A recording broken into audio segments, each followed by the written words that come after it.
Ibang klaseng Wesley yung mapapanood nyo ngayon.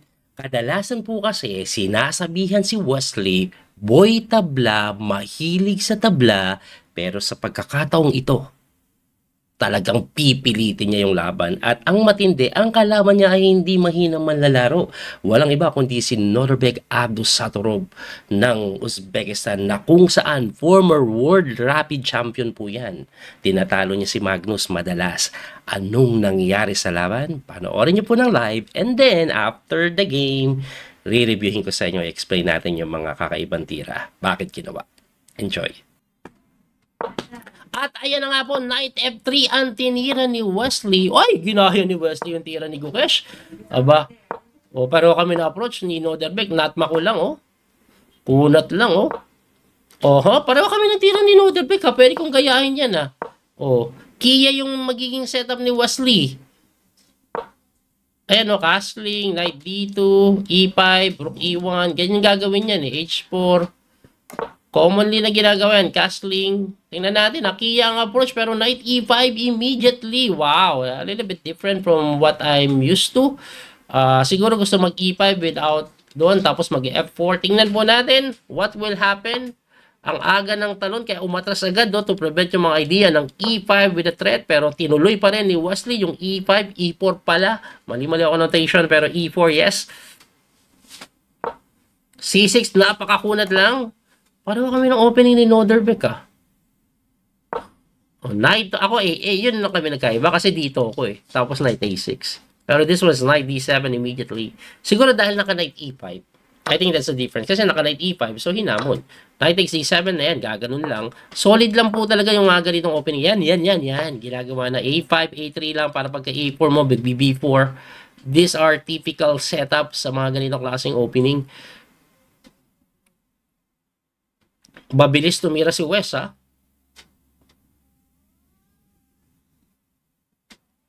Mabilis tumira si Wesley.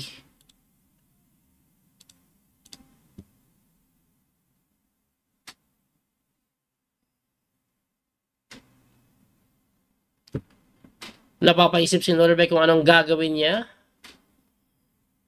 Ang common kasi dyan, gumaganito lang ako Ganon. Yung iba naman, umaatake na dito. Umaatake. Gagawa ng paraan na mabuksan yung queen side. Kasi pag hindi ka gumawa ng action dyan, ganito ang gagawin sa'yo. Ikaw aatakihin.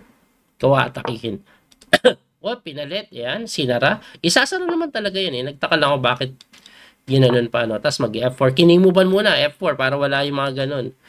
Okay? Para lang umiwas sa check mamaya. Kiningmuban lang. Umayos na. Linya pa rin pala ito, Ang ginawa before, B5 or B6. Dalawa yung tumira Yan yung dalawang tira. At Queen C7, that is the novelty. Bagong tira po sa opening na to. So, mag-F4 na yan. Of course, kailangan umatake. Ganun po gagawin yan Aatake talaga ng ganun yan. Aatake ng husto. So, dadahan-dahanin. Nag B4 or A4, B4, tapos C5, tamang break. Kailangan niya talagang bumasag sa kabilang side ng board. So, yan. Normal yung mga ganyang break.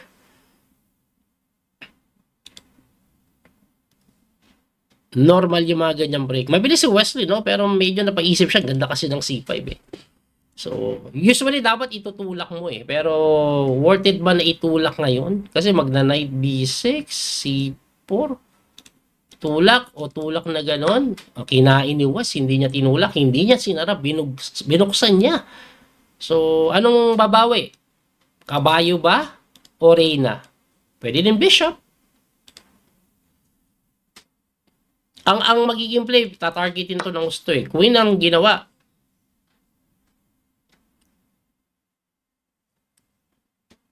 Queen ang pinantakes, Knight F3 para mabuksan. Or, pwede ba mag C4? Lamang daw ang block, Knight F3 ang ginawa. I think Knight D4, solidly defending the C2. Pero, hindi maganda yung lapag nito, Hindi ko gusto. Umatras yung kabayo, which is not that good daw. Napaatras. Para lilipat yan dito eh. In case na kasi magganong ka-solid ka, atakihin ka. Ngayon, ang problema dito ni Wes yung attack niya medyo slow. Ang slow. Nadidipensaan kasi na maganda. So, yung atake niya sa king side, medyo bumagal. Yung queen side, aatakihin ng gusto. Nag-bishop lang sa d4 hitting the queen. Umatras lang. And then most likely dito, gaganon. I'm not sure. Yun na nga ginawa ni Wesley. Ba? Gaganito. So yung atake niya sa king side, tinigilan niya na. Ayoko na yan. Rook a2 or rook dito to defend the pawn. Baka rook a2. Tapos gaganon yan eh. Mga tema. Yan yung mga tema ng tira.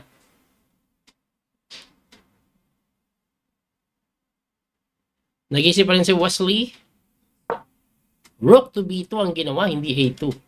Okay, I'm not sure what's the difference. Pero yes, mukhang pareho lang naman ang tema.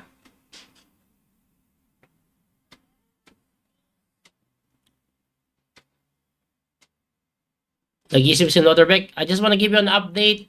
Tagilid na. Si Gukesh. Losing na naman guys si Gukesh. Magnus naman slightly better kay Fabiano Caruana. Nag-knight sa d7 na hindi daw ganun kaganda kasi it allows yung mabilis na atake dahil parang slow daw magiging play niyan. Wala kasing threat. Ayan na. Atake na si Wesley sa kabilang panig ng mundo dahil hindi naman pwedeng siya lang yung inaatake, di ba? Sali din siya. Baka ganito yan, it takes tapos tulak. Ganun siguro gagawin yan. Sapayan talaga ng gusto. Medyo naka-counterplay. G4 was played. Mabilis na tinira yon. Rook A6. Ano ba? Mag-H4 pa ba or mag-F5 na agad? O baka ganito para makaganon. Nag-isip si Wesley kung anong gagawin dito. Ito yung threat eh. Pe-pressure rin to ng gusto eh. Pero I think it can depend with this. Umatras lang. Umatras lang, umayos na. Para pagka ganun, ganito. Uy, marunong din si Wes, parang chess player. 18 games yung Blitz, hindi. 18 games, pero 9 games lang ngayon. Bukas yung another 9. Ano nangyari? Ba't bumalik-balik? Gumanon, tatabla? Itatabla lang? Pipili din siguro to ni Wes. Ayan, Bishop F2. Big changes. Up. Bishop D4. Kasi threat ito. Threat tore. Uy, binigay lang Talagang pinilit niya ni Wes. Hindi daw ganun kaganda kasi may Bishop takes.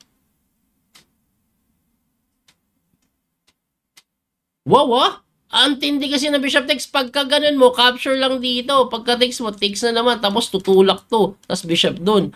Grabe Lamang daw ang itim doon. Ang hirap laruin nun. Nag-iisip dito si Noterbeck kung pipilitin niya. Hindi niya pinilit. Okay. Yari siya ngayon.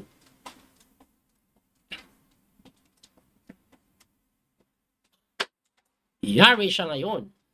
Labang na si Wesley. Eto na siguro. Hindi, bumalik na naman. Abay, tatabla talaga, no? Rook B1.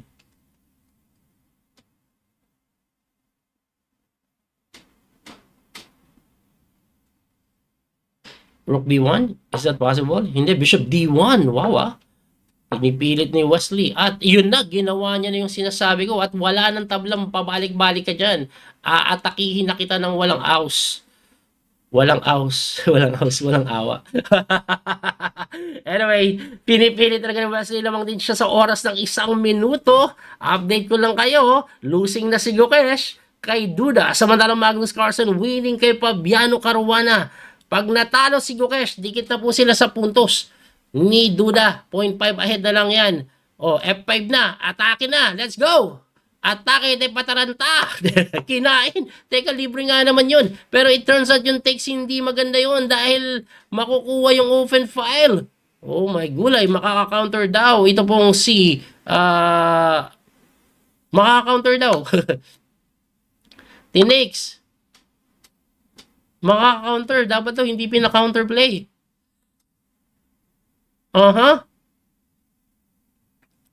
B6. Ilalim. Pero saan magbantay eh?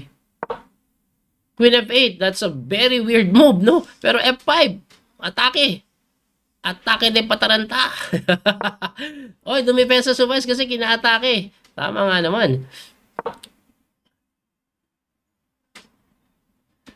Ano nang tira? Binubuksan eh. Bishop F2 hitting the rook. Lamang daw si West dito ah.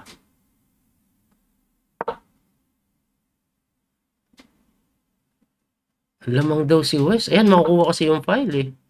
Pero hindi daw maganda to ah. Okay, pero looking good. Looking good. Hindi ganun kaganda pero I think it's okay. It's fine.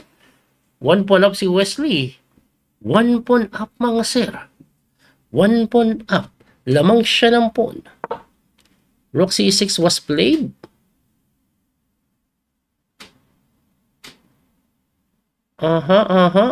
Atras. Hindi ko alam eh. Para makaganon.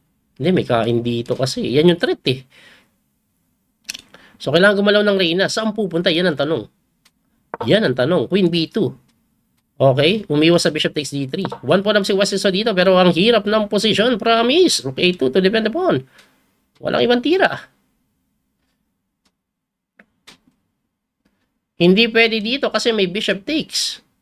Nag-iisip si West 1 minute and 30. Haba! Haba! Sabi niya, it's all yours, baby. Atake na. May capture kasi doon. Pag iyon tinikman yon, sumabay, sumunod. Ayan na nga, Bishop takes C6. Bang! Kain! Ayan na, gumugulo na ang buhay-buhay. This is really interesting. Sobrang interesting ng laban.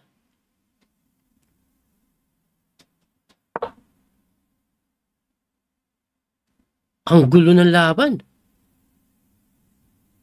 May kain doon, may kain dito, oh. Pero may kain dito eh. Pero may kain din doon. Tapos may check pala. Ayan, dumipensa kasi may check eh. May check. Ayan, pwedeng kainin yun. Hindi po makain ito, may tigs doon. Ang gulo-gulo. Kaya tinulak na lang. Queen takes A4. I think pwede na tikman. Yes. Kain, Queen takes D4. Queen E8 pala. Pusang gala. Queen E8 pala. Ayan na. Rook takes. Queen takes C4 na lang. O rook takes. Queen takes C4 siguro mas maganda. Kasi pagka Queen takes G4, pesado mong kainin. Quality up. Winning to. Rook takes, of course. Check, takbo. Tulak. Bantay. O may threat pala dito. Daddy, how do you spell mosquito? MOSQ. Ask mami. Anak. Rook takes G7, of course. Rook takes G7. Winning na. Quality up. Kining mo ba lang?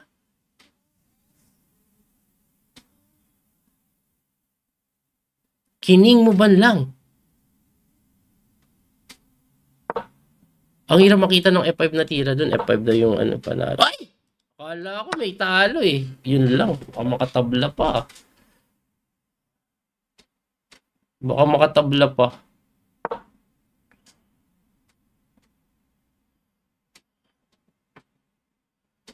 makatabla pa to ah.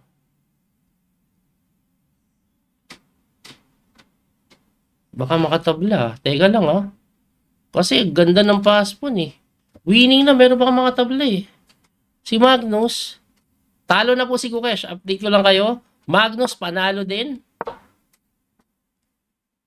Pagdating sa standing, wala. Talagang dumikit na. Konti na lang ang lamang ni Gukesh. And most likely, medyo magkakaubusan. Ganda doon ang tinira ni Wesley So na yun ah. Ayan na oh.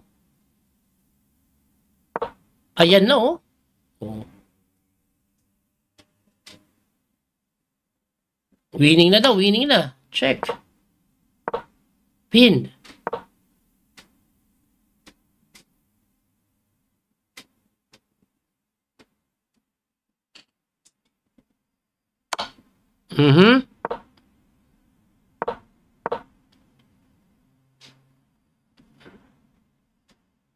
Winning na daw eh.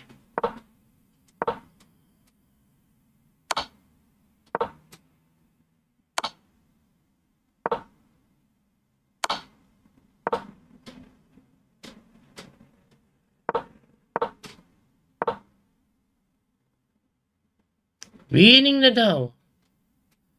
May check na dito. Yun. Nakain yung pawn. Check dito kaya kailangan depensahan. Winning na kasi may ganun na. Eto na next move Panalo na. Nag-design na ata. Nagkakatirahan pa ba? Woo! Ayos, panalo. Diba? Talagang pinilit ni Wesley kahit nagpapaulit-ulit na. Anyway, analyze po natin. Puti nga si Wesley. Knight F3 yung ginawa and then D5 tapos B3. Kaya ko sinabing inulit niya yung tirada ni Gukesh dahil tinalo ni Gukesh si Wesley sa rapid event B3 ang tinira. Ewan ko natatandaan niyo yung video natin. Panoorin niyo na lang, no? Nag-Bishop F5 and then Bishop B2. E6 lang, napaka-solid niyan.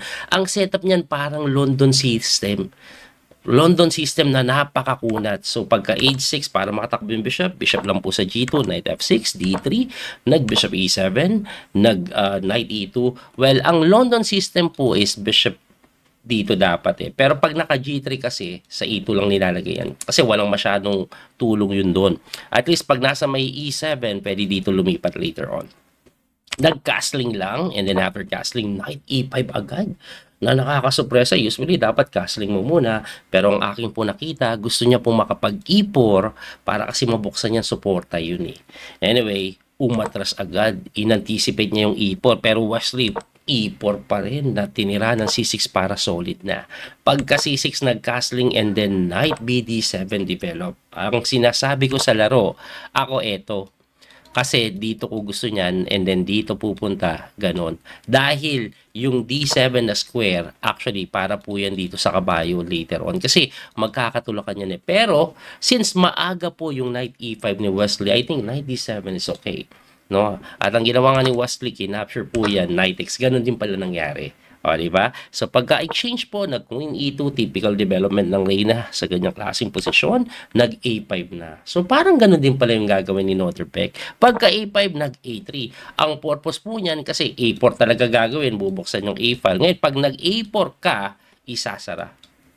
Anyway, nag-Bishop F6 na tinulakan, ganyan talaga yan, kailangan maklose, bumalik, and then nag-king move na intending to go F4, tapos F5 later on. Bakit nag-king move? Para umiwas sa mga possible check. Kasi pag nag-F4 ka kaagad without the king move, maggaganon yan na pag kinapture mo, may check, baka madali pa yung bishop.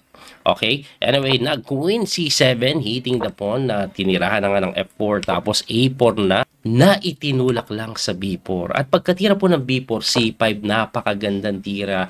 Bakit? Ito kasi ang goal ng item. Explain ko lang sa inyo. Sa ganitong klase po ng setup, ang white, obviously, gagawa po ng atake yan sa may king side. Bobombahin niya ng pawn. Pero, papayag ka ba kung ikaw black na atakihin ka, dumipensa ka lang? You need to do some counterplay. Kaya bubutas naman yan sa may queen side. At yung C5 po, isang way para makabutas na. Kasi mabubuksan talaga yung C file or if not B file. So, anong nangyari? Kinapture po yan, queen takes at nagkaroon na ng counterplay dito po sa pawn sa C2. Dinipensahan by playing knight F3. Nag-knight naman sa B8 na question mark. Ayan, ibalik po natin. Umatras, pero may magandang idea pupunta yan dito.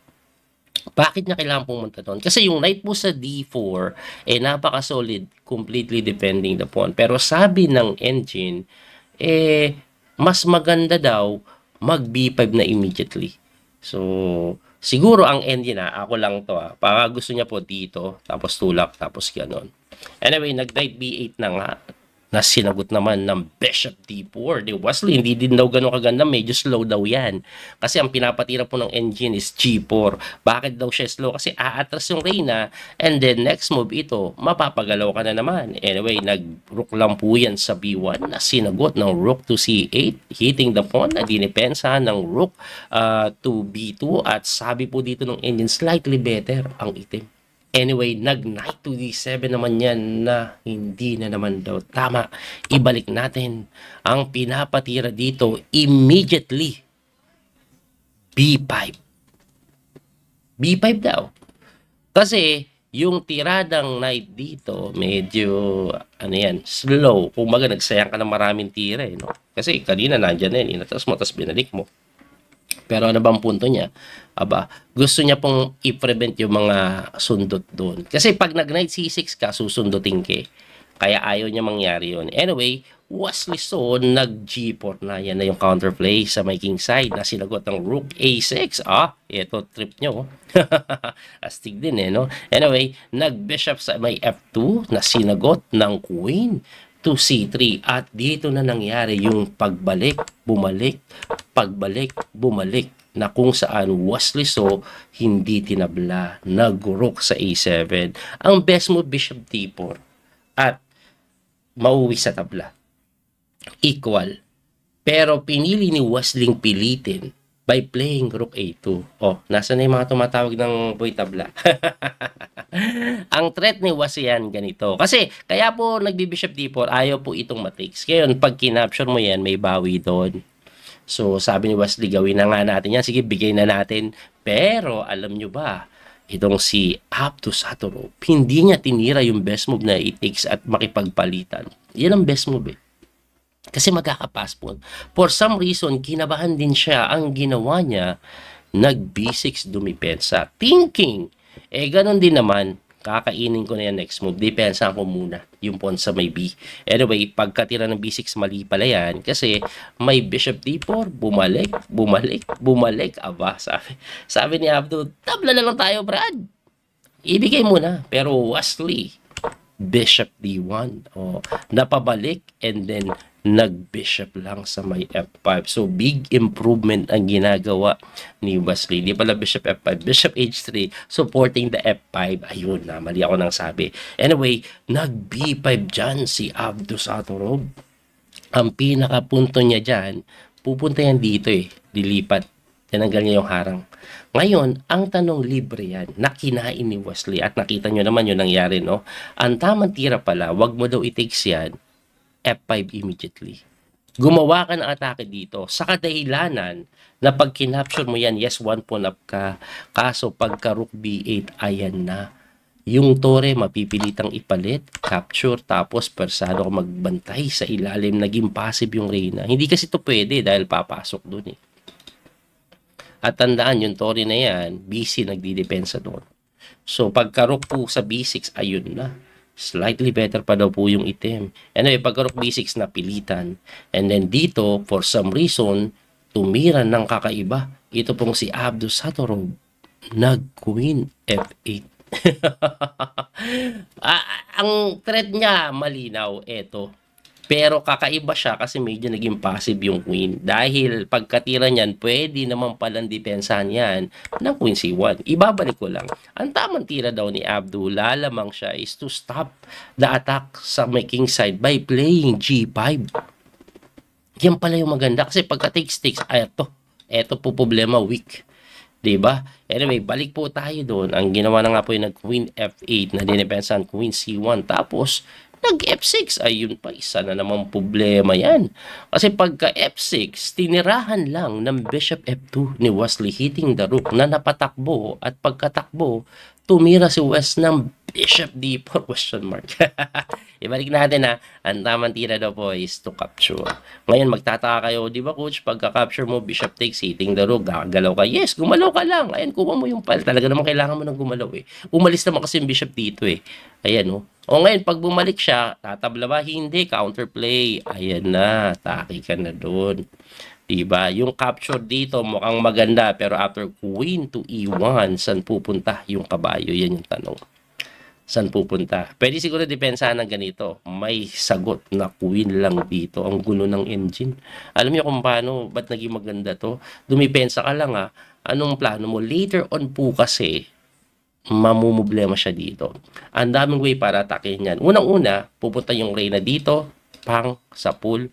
Tapos, yung knight pwede pumunta dito, sa pool, tulak, sa pool. For some reason, sabi ng engine, lamang daw po ang white. Ibalik natin Ang hirap naman makita kasi yung maraming kalguluhan na yun, Kaya ang pinili ni Wesley, simple Bishop D4 na sinagot ng capture. Binawi ng kabayo, nag-takes, and then capture. So, eto medyo Relax ang posisyon, 1 pawn up si Wesley. So, 1 pawn up, nag-rook c6, ang pinaka-threat, kakapturin ito. Kaya napatira po ng queen b2, umiwas sa pin. So, pagka queen b2, nag-queen c8, hitting the pawn, na dinipensahan ng hindi. Na dinipensahan ng hindi. Ang ibig sabihin, hindi dinipensahan. Gusto ko lang pong ibalik. Sabi kasi dito, lamang si Wesley, titirahan mo ng passive move na rook a2. Grabe ka passive. Kasi dapat dito yan, di ba? Gaganon. Pero, rook a2 ang best move. Anyway, Wesley, so binigay yan. Nag g5 lang. Na kung saan, sabi ni Noderberg, kainin na natin yan. Na sinundot ni Wesley ng bishop takes a6. Siyempre, persado ka. Ganda na sacrifice. Kinapture. Persado eh. Then takes. So, ang ending, quality up si Wesley. Pero, ang problema niya lalakas ng bishop at meron pang ang capture lang sa pawn na kung saan sabi ng engine equal lang ito kahit quality up. Kasi yung king, nakakatakot ang posisyon dahil yung bishop pag nabutas to, nako po, solid yung white bishop. Anyway, tinirahan po yan ni Wesley ng rook g1. Bakit? Kainin mo yung pawn, may capture ako doon. So, ang ginawa, nag-d4. Aba, bakit po siya nag-d4? Binubuksan niya po yung diagonal for the queen na mali. Ibalik ko lang. Ang tamang tira daw. You don't need to do that. Queen h3 immediately. Pressure dito. May mga check pa dito. Kung gusto tumabla mamaya, pwede. At ang only way na nga lang daw dyan is ibigay yung pawn para lang makatabla. Ganito daw. Ibigay mo to. Kasi pagka-takes mayroon pa doon. Tapos pagka-check mo, king move. Ayan, drawish lang daw yan. Ganyan. Tapos babalik lang daw yan dito. Yan daw ang mangyayari. Nakakatakot nga lang for the set of white, to be honest. Anyway, balik po tayo doon. Ang ginawa nga ay d4 na sinagot ni Wesley ng rook g2, number 1 engine move. Umiwas lang sa check, guys. At doon pa rin yung pressure na binibigay. Ngayon, dahil walang check, merong mga ganito si Wesley. Siya yung check. Pag chumek ka dito or tinuloy mo yung d4, pwede din po mag-d2 yan para pressure doon. Anyway, ang ginawa niya is nag-g4 para mawala na daw yung pressure doon na mali na naman. Anyway, kung hindi po yan ang ititira niya, ang best move daw is bishop g6 na mahirap maintindihan. Lilipat ka daw dito, tapos ganun. Ang hirap makita niyan, given na 20 seconds na lang si Noderberg. Ay ang ginawa niya, tinulak niya, tanggalin muna natin yung pressure. Kaso, kinapture lang ni Wesley yung pawn eh. Kasi pagka bishop takes d3, make check, umangat, check na naman. And then pagtakbo, queen capture lang dito, tapos na. Pero Wesley, check muna eh. Pang, bago tinikman. Nag-try muna siya o nag-iisip siguro dagdag oras. Alam niya panalo na siya dito or lamang siya dito kaya nagpapadagdag pa oras kahit na may 1 minute pa siya. And then pagka-takes, kinapture takes and then nag-check. Pagka-check, tumakbo na sinagot ng d3 at pagka-d3, dito medyo nagkamali pa si Wesley. Kasi ang best move, simple, rook takes lang. Tapos pagka king move, saka ka magkiking f2 to catch the pawn. Pero bakit niya hindi tinakes yung, hindi ko din sure. Pero tingin ko ang naiisip niya, siguro pagka king move, kaya po siya nagmamadali. Siguro iniisip niya, lapit ako dito, mabilis mapapabagsak ko naman to. Kaso may g6 pala dyan na medyo hihirap pa. Winning pa rin pero hihirap. Kasi dahil sa G6, yung dalawang pass pawn dito, hindi may tulak. Ang kagandahan for the side of Wesley, may pass pawn dito. Anyway, dahil sa G6 na yan, nag-King E3, tumakbo yung tore, good move. At tapos pag-atras, nasakmal yung pawn doon. Ayun. Yun sana magpapanalo sa kanya eh. No? Kaso nakain. Kaso, quality pa rin naman, kaya okay pa. Ang ginawa po niya, rook to B1 para papasok sa ilalim, rook B8, nag-King move. Umatras yung bishop para hindi may tulak siguro. Anyway, naglapit yung king, tumira lang doon. Ang pinaka-threat po is prevent yung check and at the same time may check din dito. Anyway, ang ginawa po ng Chumeg sa kabilang side, hinarang yung bishop, bumalik yung bishop, tinulak yung pawn. Ang pinaka-threat niya later on mag-h5. Anyway, nag-king move, chinek, gumanon, and then nag-h5 na nga.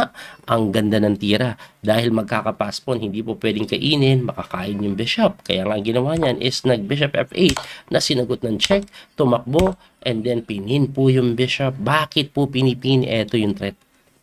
Kaya naging F7. And after King F7, chumek na naman, bumalik na sinagot lang ulit ng Rook B5. Kailangan kasi makakreate ng pass pawn. So ngayon, hindi niya gustong ipalit, baka matabla. Gusto niya naman, pag kinapture, bagsak yung bishop. Yan ang nangyayari. Kaya naging F7 lang. Tapos, nag-bishop doon, pinapalit yung bishop, no? Kasi nga, pag napalit po yan, mas madali. Ngayon, magtataka kayo, Coach, di ba pwede pagka-takes capture mo, kain dito? Hindi. Pagka-takes mo dito, saka kakainin to. Tapos capture doon. So, may pass pawn. Tapos, wala na yung pair of bishop na magulo. Anyway, nag-bishop 8-6 po yan, na sinagot ng check.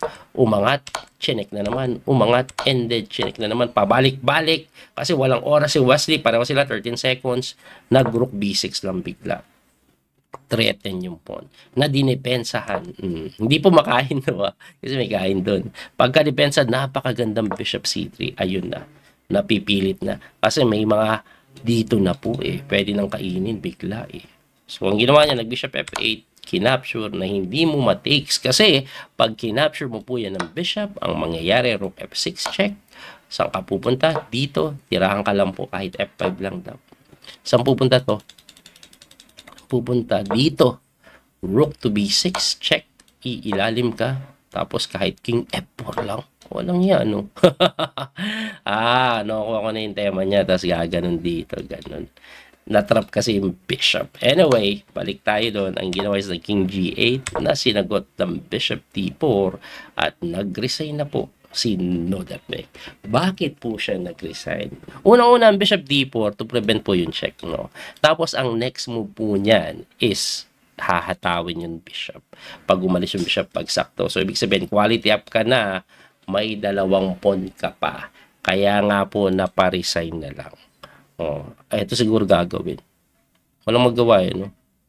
Anong gagawin mong tira?